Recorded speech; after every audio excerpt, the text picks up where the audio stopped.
Montreal is one of the most beautiful and storied cities in Canada. One afternoon, a tourist was exploring Rue St. Paul, one of the main streets in the city's historic district of Old Montreal. During her stroll, she ventured onto a side street when suddenly a bloody man stepped out of the shadows and approached her. Although his body seemed almost transparent, she could see that both his face and chest were bleeding. He spoke to her in a French dialect she could not understand. The only words she recognized were, "Je suis innocent," I am innocent. As he spoke, she received mental flashes of pain and suffering so vivid she could almost feel it herself. Confused and frightened, she backed away.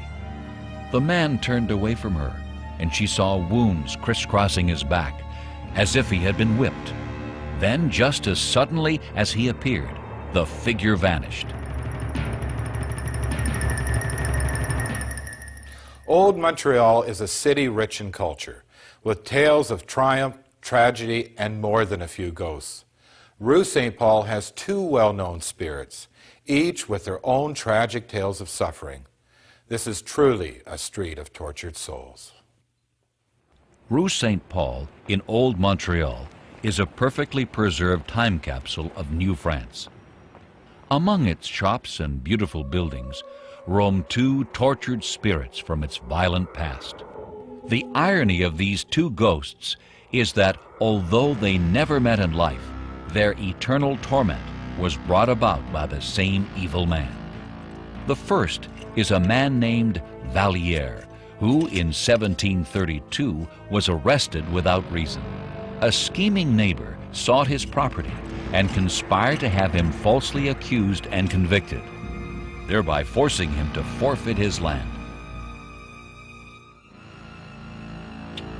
The executioner prided himself on his ability to make anyone confess, regardless of their innocence. But the executioner was not prepared for the strong will of Valliere. Despite endless and brutal torture, the executioner could not break the man. When Valliere could take no more, he summoned his last bit of strength and hung himself on the very chains that imprisoned him.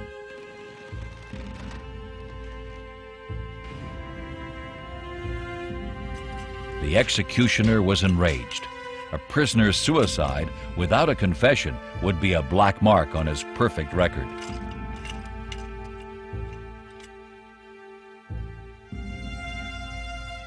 To hide his failure, the executioner carried the body outside into an alley off Rue St. Paul and left it. Valliere would be just another victim of street criminals. Since that day, Rue St. Paul has been haunted by a bloody, beaten man proclaiming his innocence. But Valliere is not alone on Rue St. Paul. There is another, perhaps even more tragic ghost.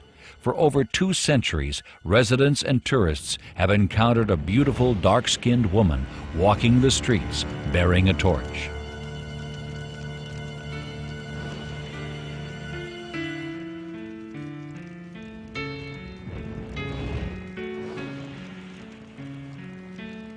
She is believed to be Marie-Joseph Angelique.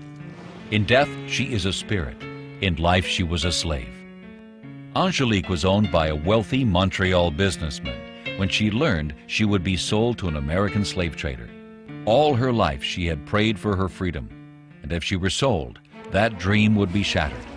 In a fit of rage, she took revenge on her master by burning down his estate. Unfortunately, the blazing fire swept through Old Montreal, burning over 40 dwellings to the ground. Miraculously, no one died in the fires, but there was a massive loss of property, and the people demanded justice. Angelique was dragged before the same interrogator and executioner as Valliere. In this era, evidence was not required, only a confession extracted by any means necessary.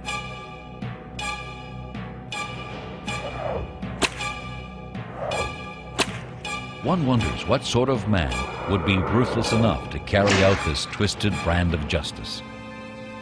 In fact, this was a man with the most despised job in Montreal. Executioners were forced to conceal their identities with masks. They took great pride in their masks and attire, feeling it added a degree of intimidation and mystery. After days of endless interrogation, Angelique eventually confessed, though few believed she actually committed the crime. Her order of execution was handed down, and the penalty for her crime was as twisted as it was humiliating.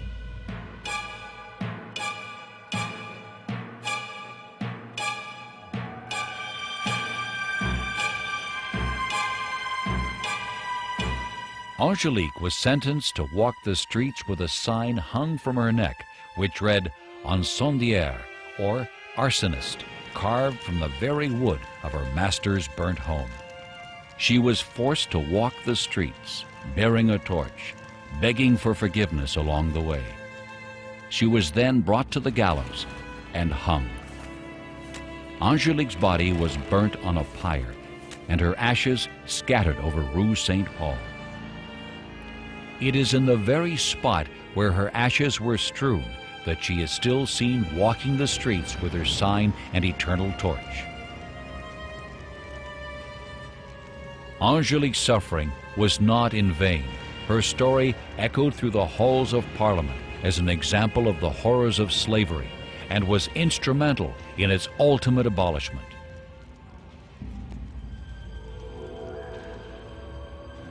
The bloody and beaten Valliere and the tormented Angelique live on in spirit. As for the executioner, he simply faded away and became a mere footnote in history, remembered only for these two tragic events. Many things on Rue St. Paul may have changed over the years, but two things have remained.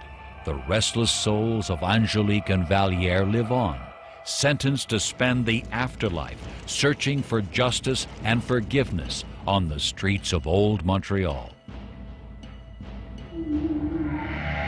Up next, a newlywed bride and her eternal honeymoon from hell.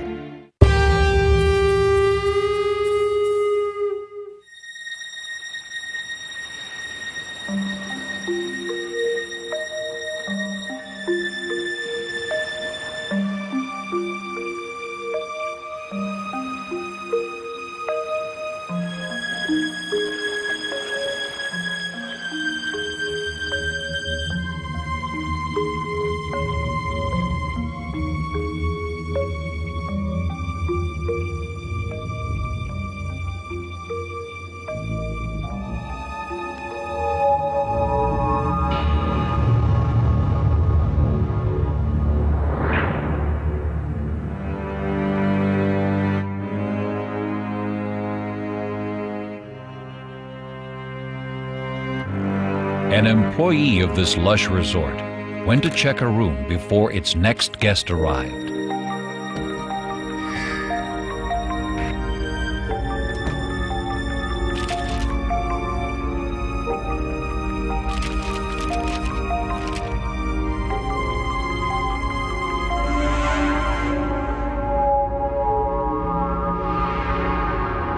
What he did not expect to find was a guest who had never left.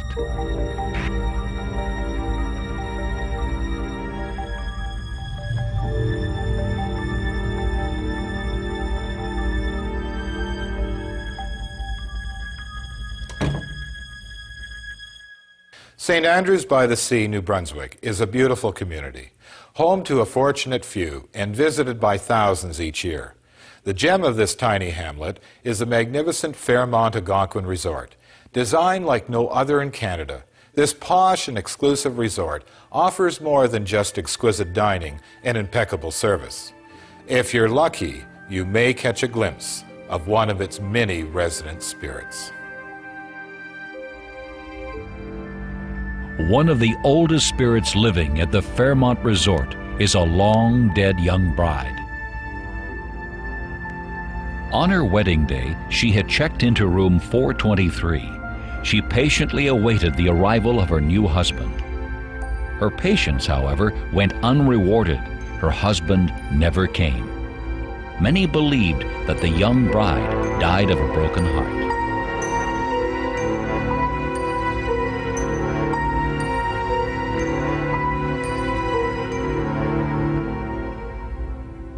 Although the young bride did not die at the Fairmont Algonquin, it seems that her spirit has returned to the place where her tragic story began. A grand hotel in operation for over 114 years, first built in 1889. One fire in 1913 where the community rebuilt the hotel, and it was soon taken over by the Canadian Pacific Railway and run primarily by them since then.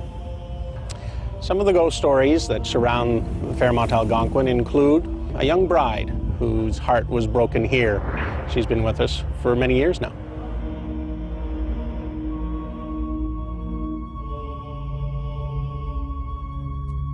The resort's dining room is another area which is frequented by ghosts.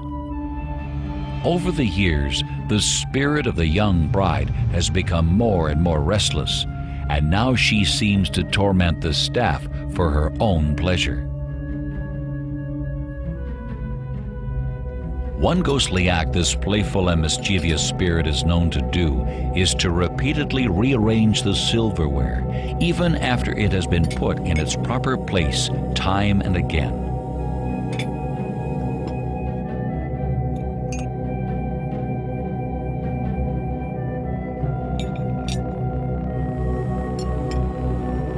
A staff member was setting tables for the dinner guests. As she walked by each table, she rearranged the position of any misplaced item.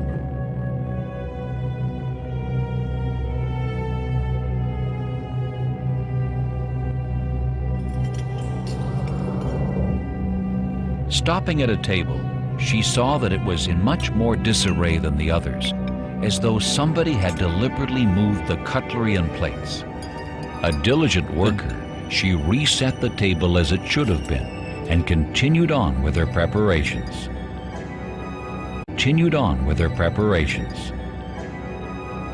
Returning to the dining room, she was shocked to see that the table she had just corrected was once again in shambles.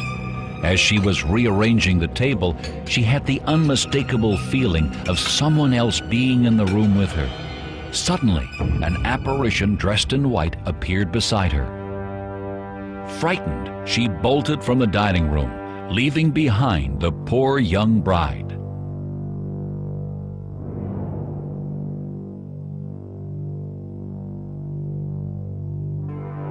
Paranormal experiences within the hotel have not been isolated to the staff. Many visitors and guests have also witnessed the unexplainable. A guest who had checked into the hotel was carrying her own bag to her room. Upon entering, she was greeted by a quiet but helpful bellhop. He took her bag and ushered her to the elevator. Neither of them said a word to each other.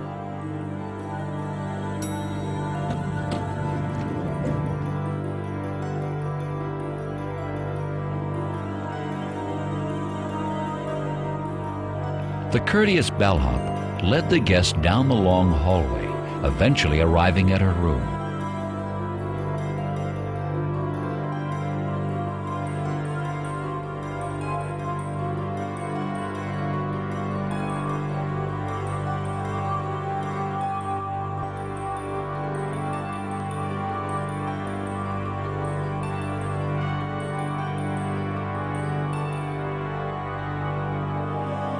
Setting the bag down, he opened the door for her.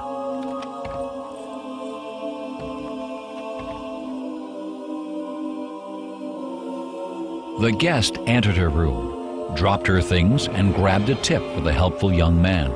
But when she returned to the hall, he was gone. The bellhop was nowhere in sight, as though he had vanished.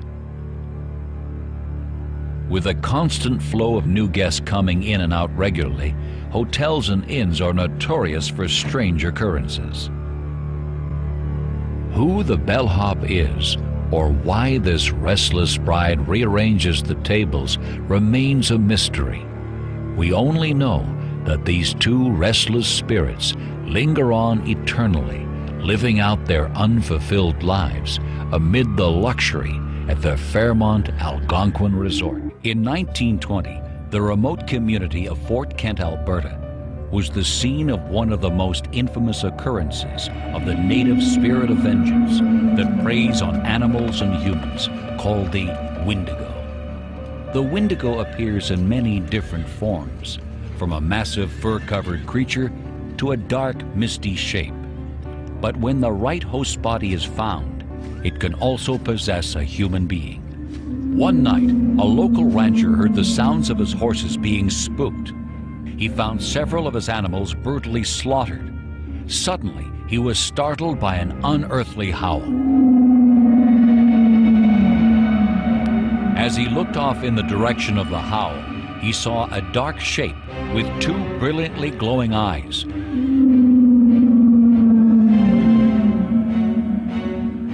He fired at the shape, and it seemed to disappear, but the terrifying howl echoed on in the darkness.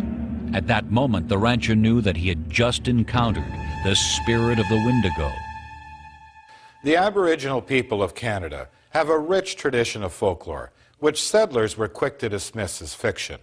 But the settlers in the northern Alberta community of Fort Kent lived in terror as a native legend came to life, bringing death to their small town. In the 1800s, Fort Kent was a rather vibrant community. There was a lot of logging happening in the area. But once the natural resources dwindled, the town dwindled to a much smaller population. It became a very transient town. In the 1920s, a doctor emigrated from England, Dr. Thomas Burton. He had witnessed atrocities during the war and wanted to move to a small, quiet community with his wife, Katie. So they emigrated to Fort Kent and set up a medical practice. The townsfolk were overjoyed to have a physician with Burton's qualifications nearby. Almost immediately, Burton and his wife became pillars of the community. The couple settled into a new home in the wilds of Alberta. Burton was eager to start his life anew, leaving the horrors of the Great War behind him.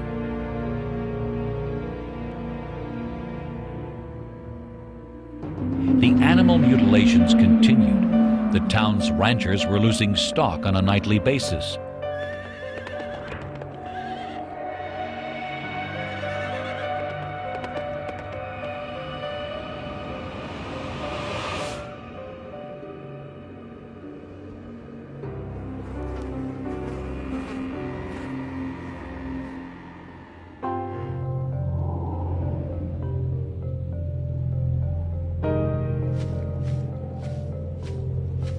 Local ranchers were terrified and enraged, not knowing how to stop the beast that was devastating their livestock.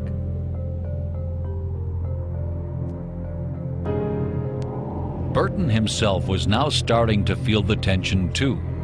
But for the once tranquil town of Fort Kent, this horror was only the beginning.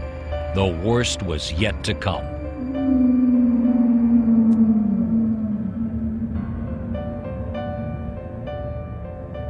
Disease began to ravage the community, striking both young and old in staggering numbers.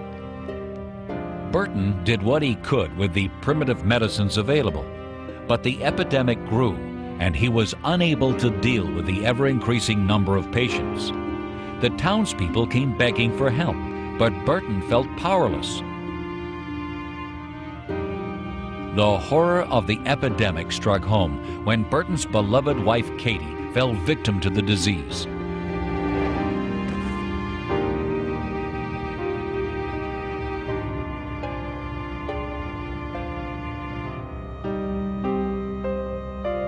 He was devastated and did all he could to save Katie from certain death, but his efforts were wasted and she died within days. The locals pounded on his door relentlessly, begging him for help, but after suffering through Katie's death, he had slipped into a deep state of shock. While Burton hid in his home, refusing to answer his door, the disease ravaged the entire town. Legend has it that while a grief-stricken Dr. Burton mourned the loss of his wife, the spirit of the Wendigo found its perfect host. Immediately following his wife's passing, something terrible happened to Thomas Burton. It is believed that the spirit of the Wendigo took possession of his soul.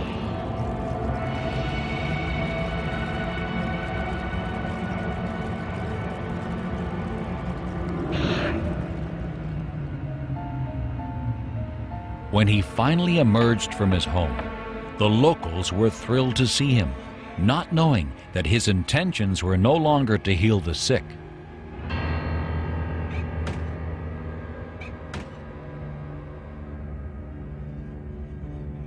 He visited house after house, methodically killing everyone he encountered. That fateful night, Thomas Burton is believed to have killed 24 people and was never seen or heard from again.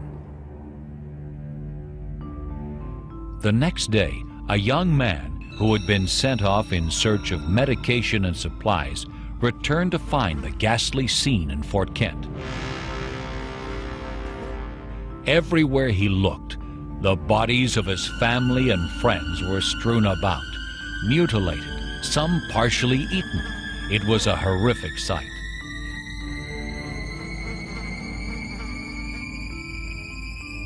The only body not found among the dead was that of Dr. Thomas Burton. When the police completed their investigation, the evidence clearly pointed to Burton as the murderer. Although Burton was never found, in his absence, he was tried, convicted, and sentenced to death. The official verdict was that he had been possessed by the spirit of the Wendigo and transformed into the flesh-eating cannibalistic creature of legend. It is said the Wendigo can take over the body of someone who has experienced horrifying life-altering events or tasted human flesh. Did Thomas Burton's experiences in the trenches of Europe during the First World War mark him as a host body for the Wendigo? Or could the death of his beloved Katie have pushed him over the edge of sanity? The tiny hamlet of Fort Kent is now a popular hunting and fishing mecca. And though Dr. Burton's notorious rampage occurred almost a century ago, his legend lives on through continued reports of the Wendigo's unearthly howl echoing through the darkness. After the break, serving a life-after-death sentence in the Kingston Penitentiary.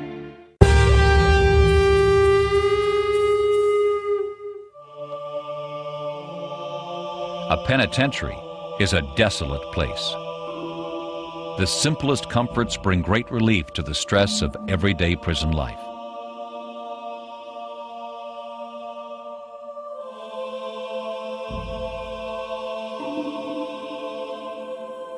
Maybe that's the way Hewell felt about one particular book. A neighboring inmate wanted this book and removed it from Hewell's cell, resulting in a swift response from Hewell.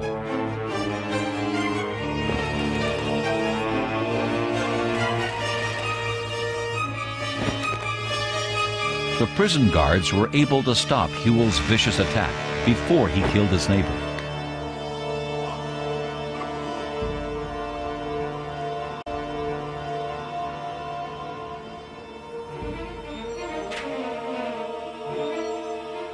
At the time of Hewell's incarceration, human rights, in particular an inmate's rights, were not a concern.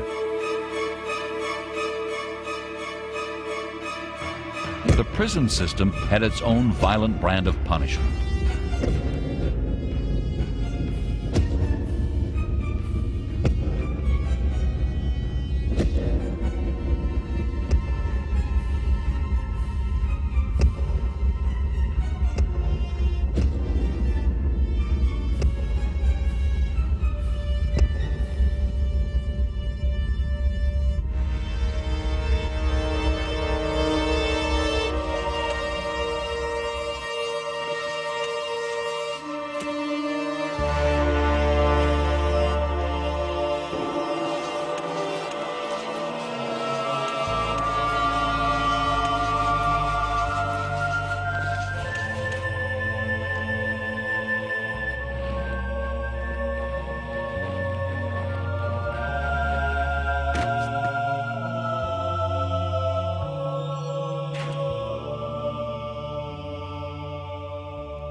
Much can be said about the conditions within the walls of antiquated prisons.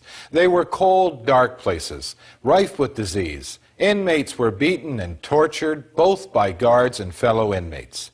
It is no wonder a building which housed these atrocities is haunted. The Kingston Penitentiary in Kingston, Ontario, is one such building.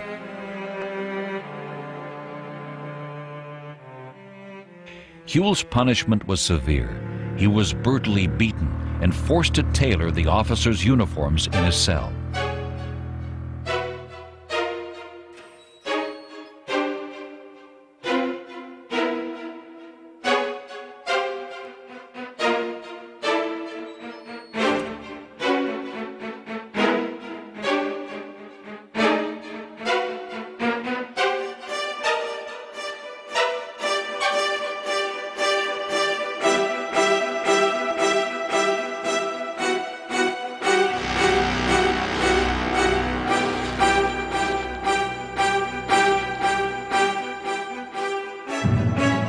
This work assignment should have been given more consideration by the administration. Ironically, it provided Whewell a means for revenge.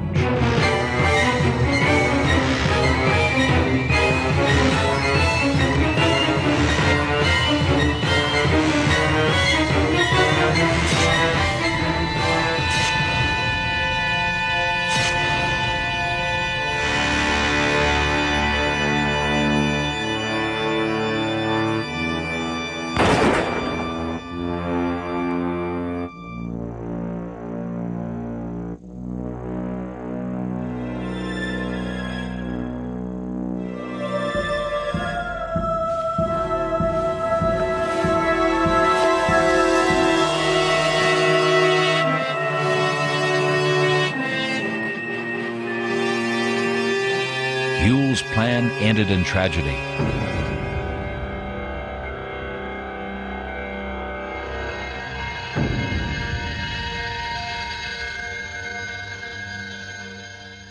We're now standing at Kingston Penitentiary, which is just behind me. It was the men's prison here in Kingston. It was built beginning in 1832, and it's still around today, though it's not in use at the moment. Whewell was a man who was imprisoned here in Kingston Penitentiary beginning in 1887. He lasted for 10 years in the pen and was finally shot and killed by a chief keeper in 1897 at Kingston Penitentiary. Whewell swore before he died that he would take one of the men down with him, and since he didn't succeed, he also swore that he would be back to haunt the guards at Kingston Penitentiary. Whewell kept his dying word.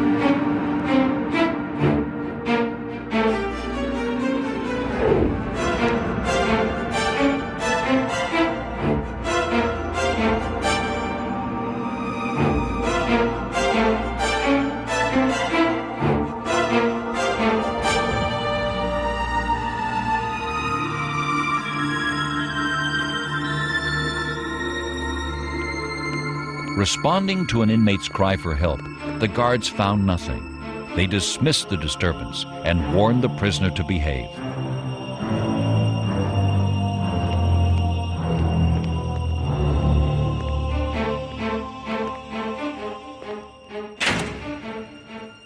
Later that evening, the duty officers too had an encounter with the spiteful Whewell.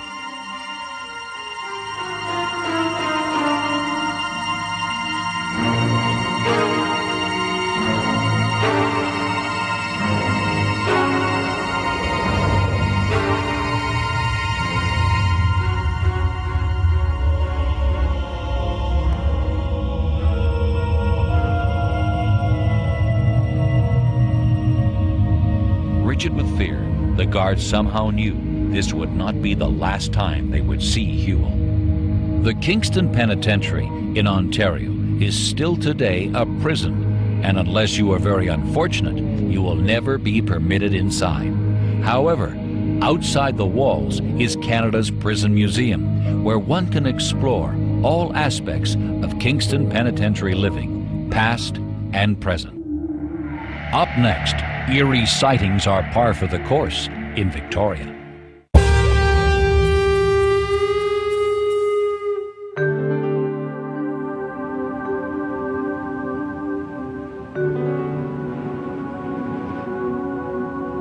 Many years ago, a tragic and violent incident occurred, and out of this terrible event, a legend was created.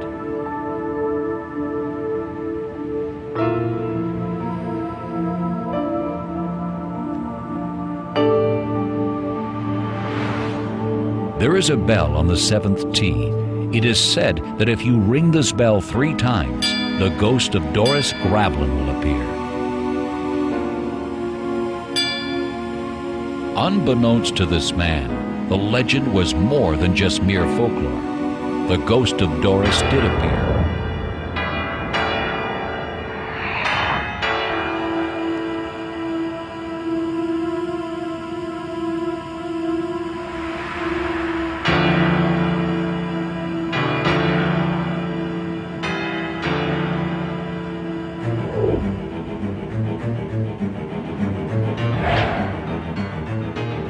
In fact, it seemed every which way the man turned, Doris appeared. This myth is dismissed by most, but there are those who claim this superstition to be true. The Victoria Golf Course in Victoria, British Columbia is one of Canada's most exclusive courses, attracting honorable and wealthy citizens. Its rolling greens are not the only attraction.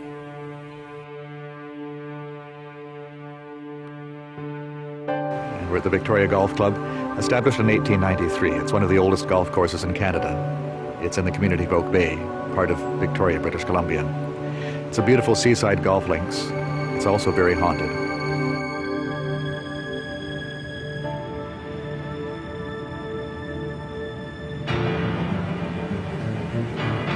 Doris Gravlin left her husband Victor.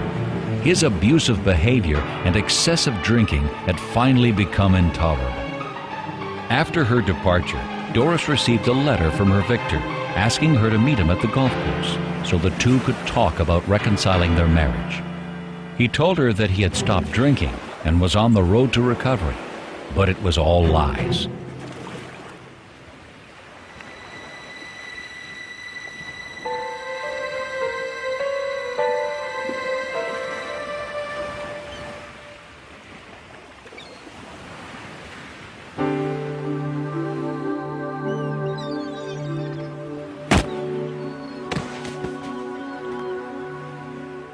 In a drunken stupor, Victor lost control of his temper. Realizing what he had done, he fled.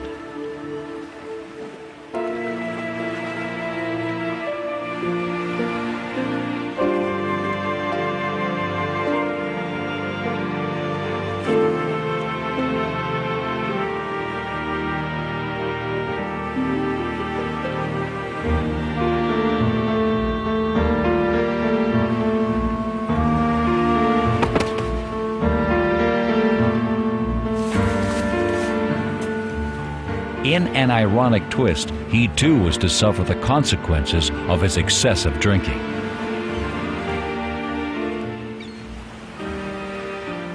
Some days later, a young caddy began his work at the course. As part of his duties, he walked the length of the golf course in search of stray balls.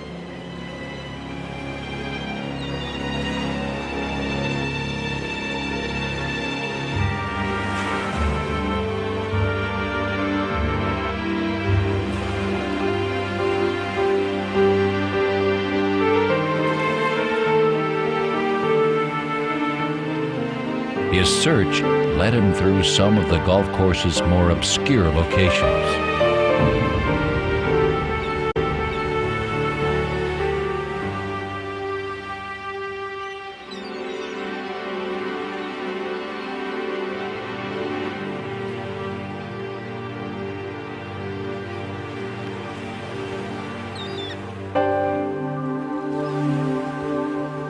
The young lad had the misfortune to discover the bodies of Victor and Doris, but this would not be the last time the young caddy would see Doris.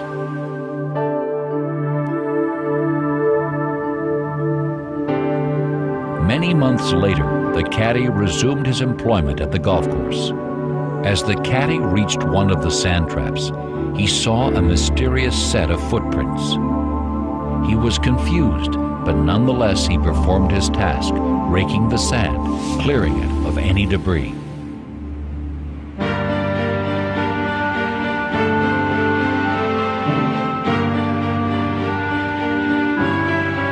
The caddy looked up and was terrified to see the dead woman he had stumbled across months previously staring directly at him.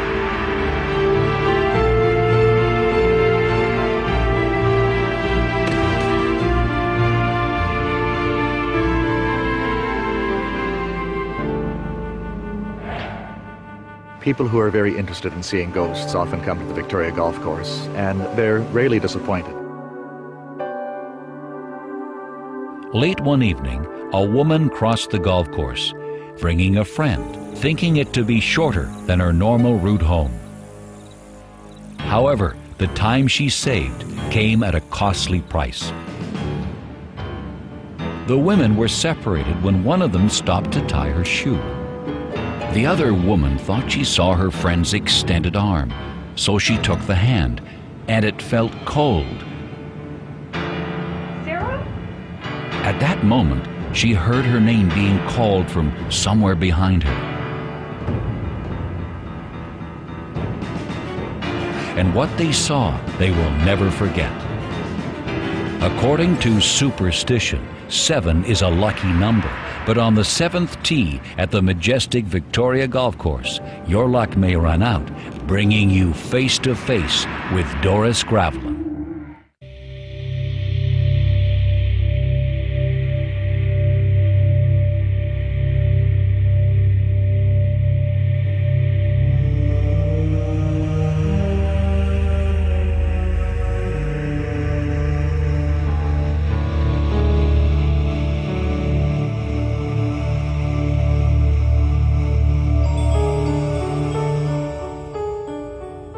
On a normal day of operation, the Cumberland Heritage Museum received some artifacts.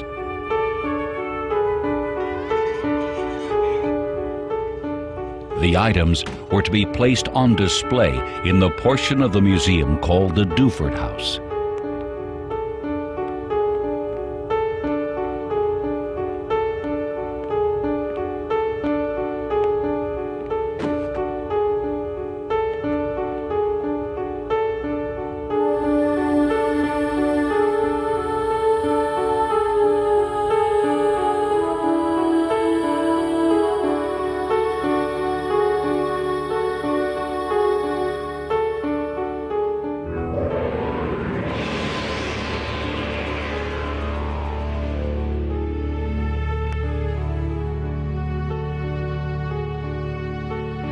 But it would seem that 2 of these items were ultimately not meant to be part of the exhibit.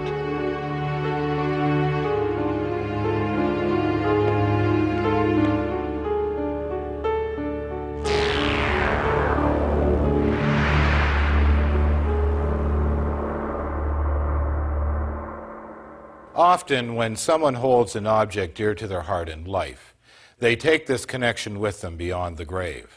This phenomena is very visible at the Heritage Museum in Cumberland, Ontario. In the museum's Duford House, there is a spirit who remains possessive of 2 of the house's wonderful artifacts. Museums acquire artifacts from many different places. Although many practical things can be learned from them, the authentic history of some of these artifacts remains a mystery.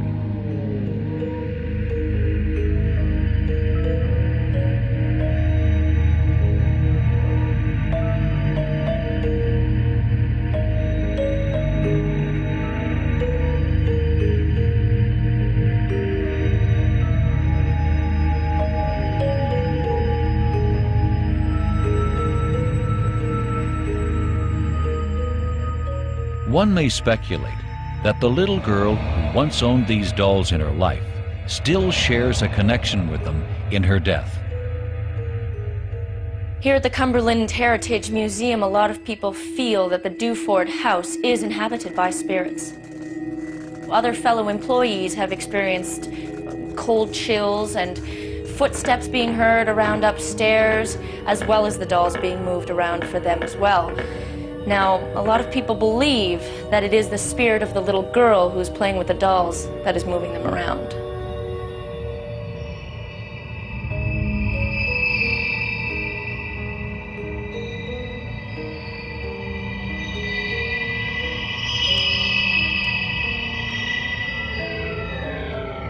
Now, my particular experience here at the Duford House was an unnerving one.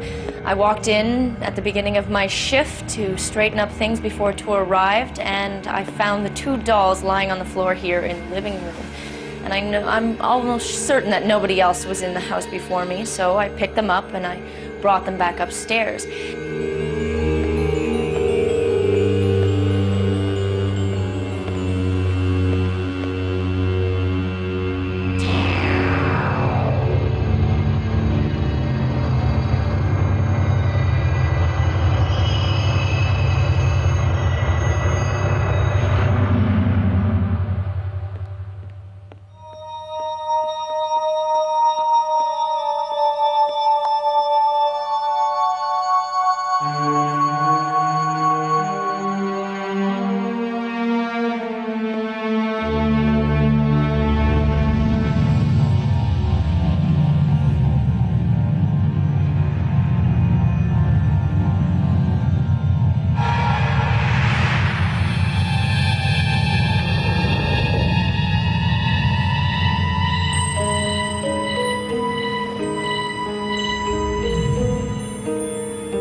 As I was straightening out the bedroom, a fellow employee of mine had come into the house and he had given them to me when I had just put them down on the chair behind me.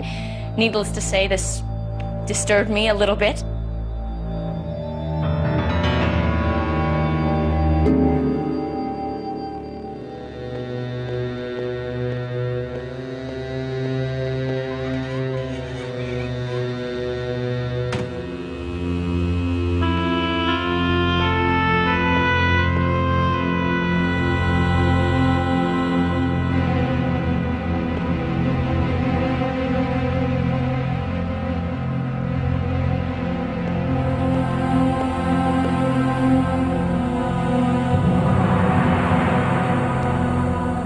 So we placed them, I placed them back onto the chair and I went back down the stairs to straighten up the dining room.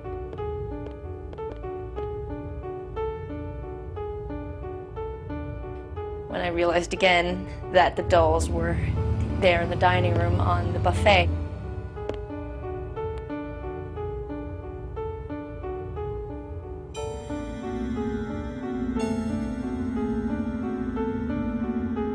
And that was when I left the building.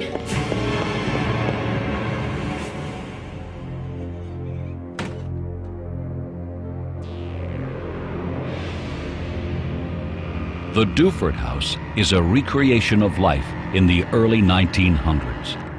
Everything in the museum is authentic turn-of-the-century fare, including the little girl who continues to play with her beloved dolls.